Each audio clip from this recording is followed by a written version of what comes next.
Semua manusia kan pasti menuju ke kematian, Bante. Gimana caranya pas kita detik-detik terakhir, pas mau menuju ke sana, Bante? Mau enaknya saja. Enggak lah, Bante. Maksudnya gini, Bante, pas kita waktu ngomong kasarnya, maaf ya Bante, sekarat gitu kan. Tapi kan kata orang ya Bante, sekarat itu kan dalam kata tubuh, tapi jiwa di dalam itu kan pasti sadar, Bante. Siapa bilang? Oh iya. Sekarat itu karena pikirannya kacau. Karena itu dipicu oleh tubuh yang tidak nyaman, terjadi sakit yang luar biasa, perasaan yang sangat kuat muncul, pikiran kacau. Itu namanya sekarat. Jangankan di saat sekarat, di saat sekarang saja, maksudnya di saat sadar, sejauh apa kita peduli untuk memunculkan sisi bajiknya kita. Untuk waktu detik berikutnya, aku bisa bahagia. Ini loh. Every single moment. Setiap satu satuan waktu itu adalah satu kelahiran. Kita tidak usah berpikir pada menjelang kematian dalam arti yaitu ada dijelaskan memang hanya rasanya di suta-suta yang Tiga Nikaya, Majjhima Nikaya, Anguttara Nikaya sampai Sangyutta Nikaya itu tidak disebutkan ini. Ada disebutkan itu mungkin di bagian Kuddaka Nikaya atau Abhidhamma Pitaka atau Atthakatha bahkan. Dan sesungguhnya kalaupun demikian kenyataannya bahwasanya kelahiran mendatang itu ditentukan oleh pikiran terakhir menjelang kematian,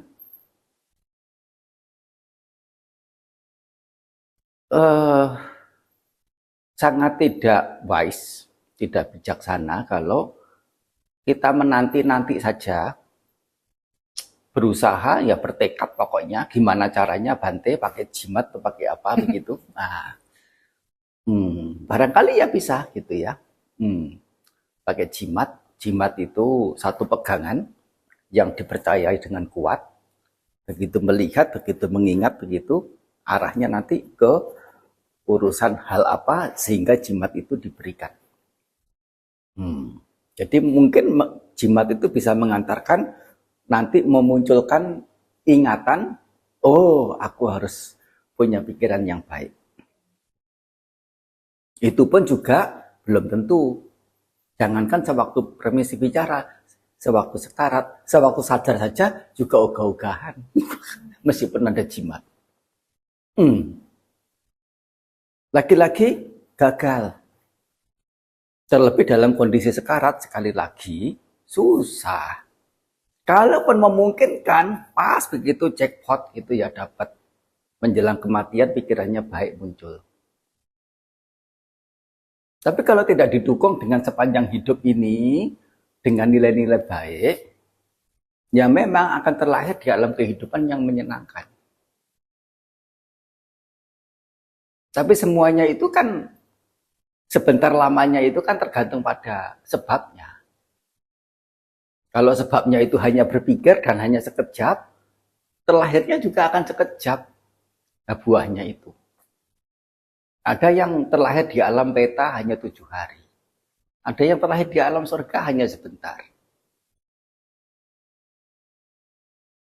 Ada yang terlahir di alam manusia, usianya sampai 100 tahun. Tapi ada yang 1 tahun pun nggak nyampe. Belum ada proses persalinan sudah meninggal duluan, namanya keguguran. Ya, beruntung saya terlahir di alam manusia, yaitu telah berada di rahim seorang ibu manusia, tapi nggak sampai lama. Karena apa? dorongan kekuatan baiknya itu tidak memadai, tidak mumpuni untuk berlanjut hidup sebagai manusia.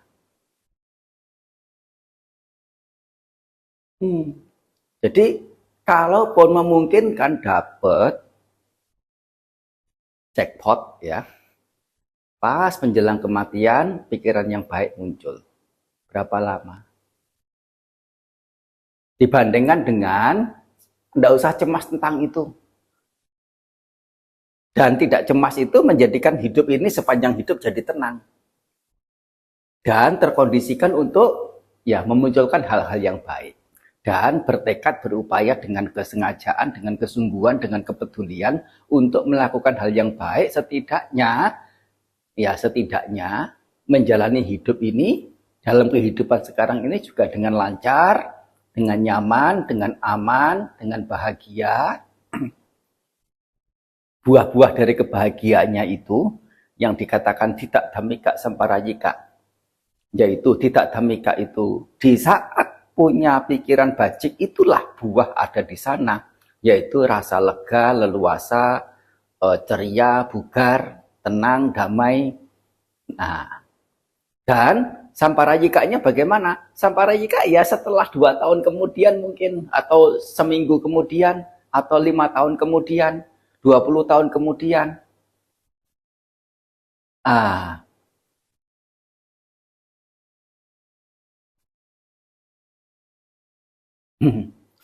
Seseorang yang hidup berkeluarga 20 tahun dalam kondisi yang manis, harmonis, sejahtera, tentram, itu adalah samparayika. Buah yang di kehidupan mendatang setelah dari hari pertama menikah itu, nah, memupuk masing-masing antara pasangan itu dengan nilai-nilai bajik, dengan nilai-nilai baik, dan harus rajin. Seperti seorang petani, kalau ada noda dibuang, ada apa yang bisa dipupukkan, dirawat. Hal apa yang kira-kira akan mengganggu, dibuang. Nah, dan itu modal yang tidak kecil yang mungkin kita tidak sadar. Kita harus menahan kekurangan pihak lain, harus ada ketanggung jawab, harus bisa sabar, harus bisa semacam korban begitulah ya, ini itu, dan itu semua berlanjut itu adalah nyata kebajikan yang kita lakukan dari waktu ke waktu, dari hari ke hari, sehingga 20 tahun yang di hari ini itu, nah, itu bisa mendapatkan kondisi keluarga yang dikatakan tadi harmonis, manis, sejahtera, tentram. Yang mana sejahtera, tentram itu mana mungkin bisa muncul sekonyong-konyong hanya karena percikan air bante. Tanpa ada selama 20 tahun atau sekian tahun atau sekian waktu lamanya memupuk, ya, mengkondisikan, termasuk juga menyiangi gulma-gulmanya itu. Nah, itu namanya samparayika sudah. 20 tahun kemudian. Atau 20 tahun kemudian ketemu teman, aduh, lama sekali ya tidak ketemu ya, aku sangat ingat sekali sama kamu. Dulu kalau nggak ada kamu begitu, aduh, aku sengsara banget loh. Kamu boncengin aku setiap hari. Tidak hanya itu, kamu juga sering traktir aku makan. Kalau nggak ada kamu traktir, aku juga nggak makan di sekolah. Tapi sekarang aku lumayan lah. Ada perusahaan ini, pegang itu, pegang apa. Aku perjalananku ya sedemikian rupa. Nah, artinya apa? Kalau sampai kemudian dalam situasi itu, ya dia tahu, mungkin kondisi kita perlu dia bantu begitu, itu akan kesempatan juga bagi dia dan keberkahan bagi kita. Dan itu sudah samparajika dari apa yang kita lakukan pada 20 tahun yang lalu. Namanya samparajika, sudah tidak harus menunggu kelahiran setelah kematian. Nah, itu adalah manfaat nyata yang bisa dinikmati, bisa dienyam secara indrawi.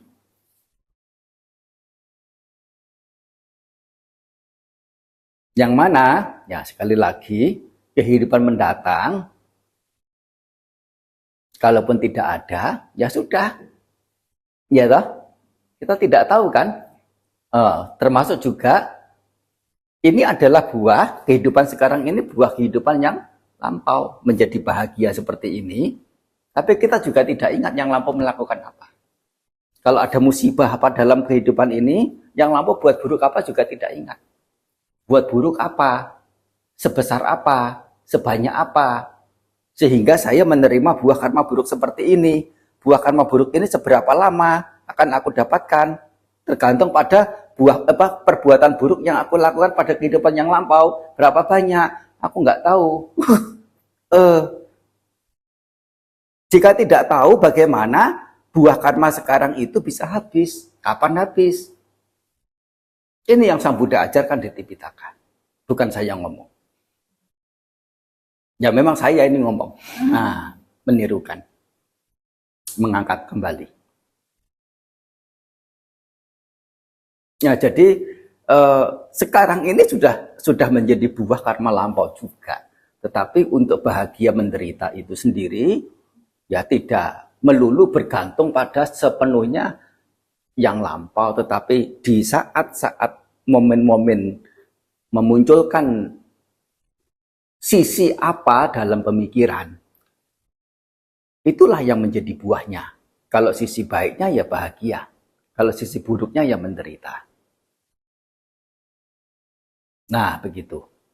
Yang jika ternyata kehidupan mendatang itu ada ternyata, meskipun kita tidak bisa ingat, seperti sekarang ini ada yang terlahir, sudah menjadi anaknya orang kaya, dididik dengan sopan santun yang baik, diberi tanggung jawab, nanti sampai pada waktunya dijodohkan, mendapatkan pasangan yang serasi, yang seimbang, hidup lancar, sampai tua, punya anak cucu banyak, anak cucunya juga sehat-sehat, berbakti, sampai ya meninggal dunia diberi upacara yang megah, yang mewah. Itu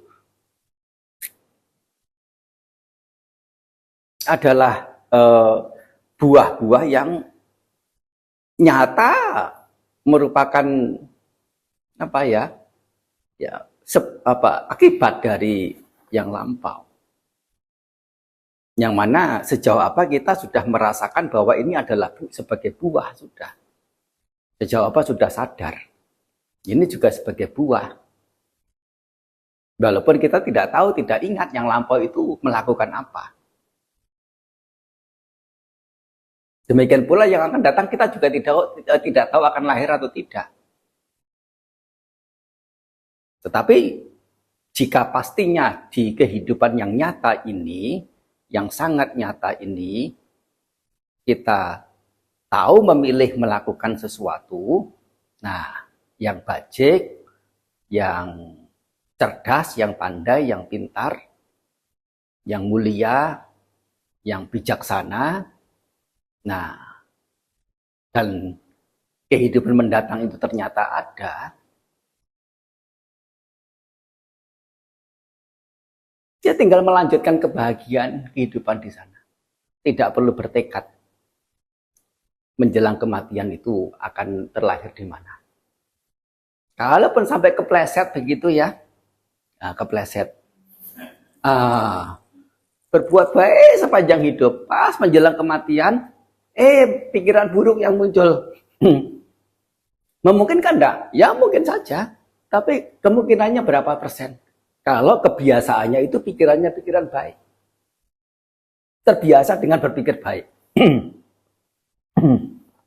Ya, kalau terbiasa dengan berpikir baik begitu, Begitu muncul pikiran buruk sudah gampang, sudah tahu. Oh. Nah, nggak boleh. Dan ya, nah tapi oke lah, terpeleset sampai gitu ya, terpikir hal yang buruk menjelang kematian, niatan buruk atau nilai-nilai buruk apa yang muncul, sehingga terlahir di alam yang tidak dikehendaki, alam sengsara. Sekali lagi ya, itu semua tergantung pada kekuatannya.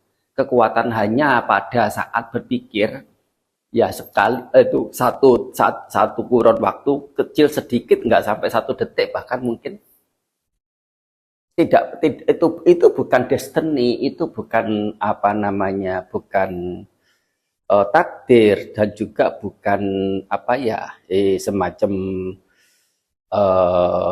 istilahnya itu determinisme. Determinisme itu sesuatu yang memang sudah terpatok pasti.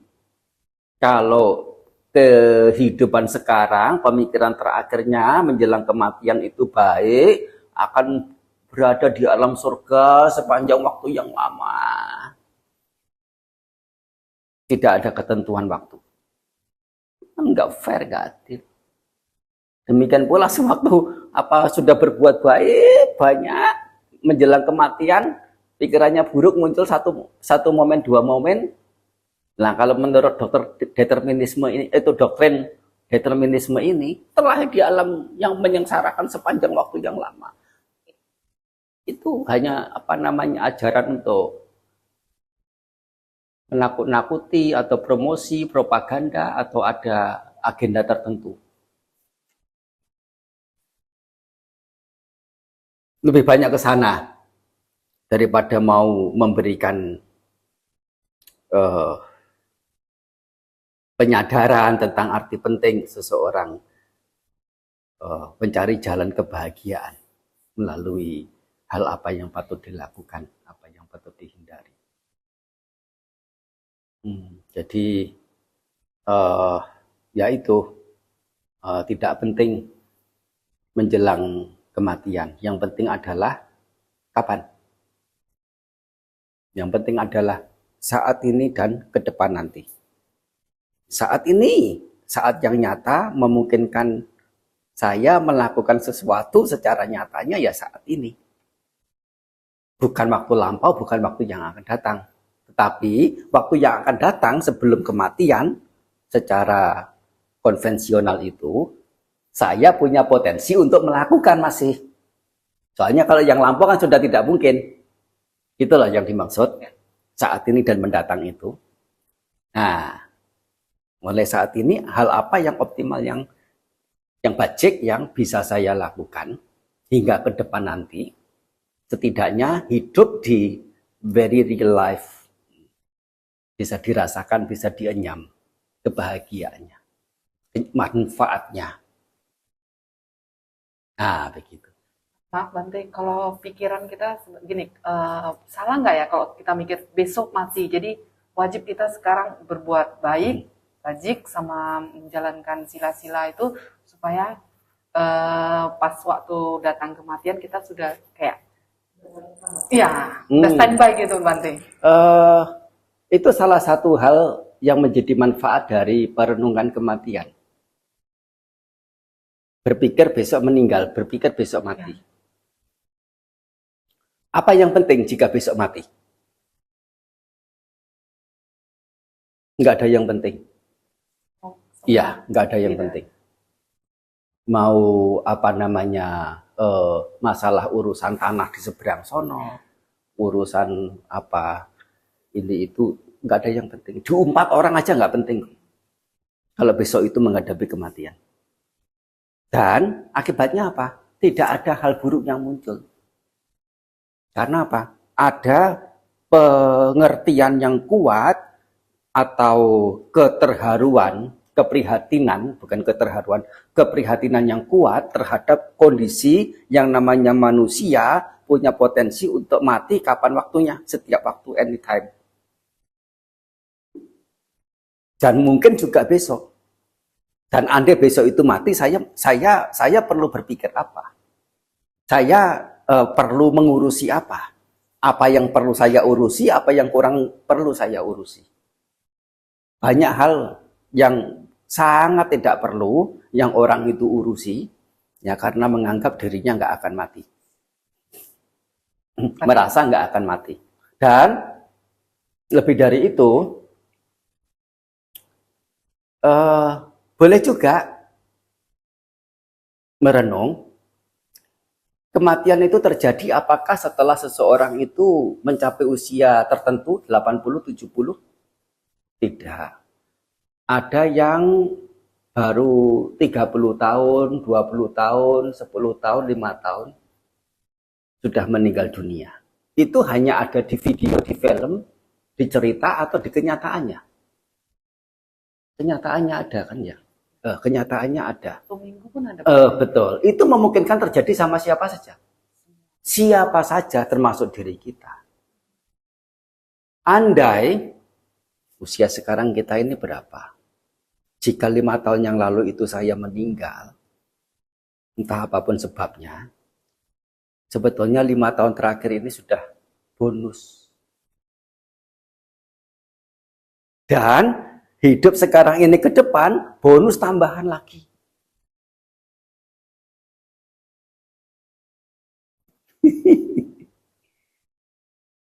Dengan bonus yang kita dapatkan ini, mau kita pakai untuk apa sih? Yang kira-kira itu signifikan, yang kira-kira itu manfaat yang optimal, manfaat yang lebih tinggi. Nah, begitu. Jadi itu juga salah satunya untuk mengurangi mungkin kegentaran, kegetaran, kekhawatiran, kecemasan, ketakutan tentang keberadaan kematian yang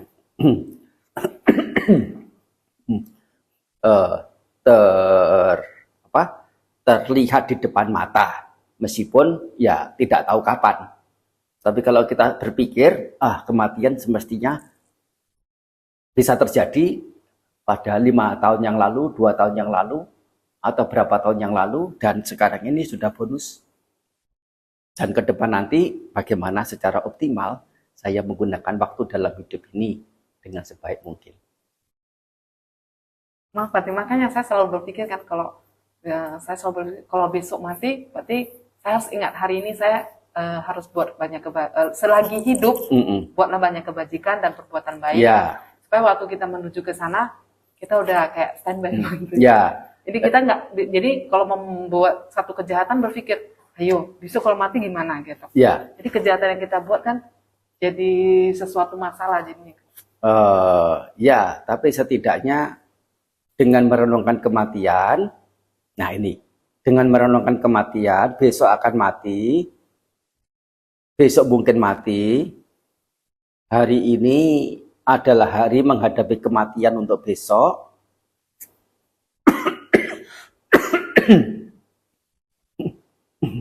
dan pikiran punya kecenderungan untuk tidak mengarah ke hal-hal yang tidak perlu, apalagi hal-hal yang merugikan, karena semuanya sudah tidak penting. Itu aja sudah keberuntungan.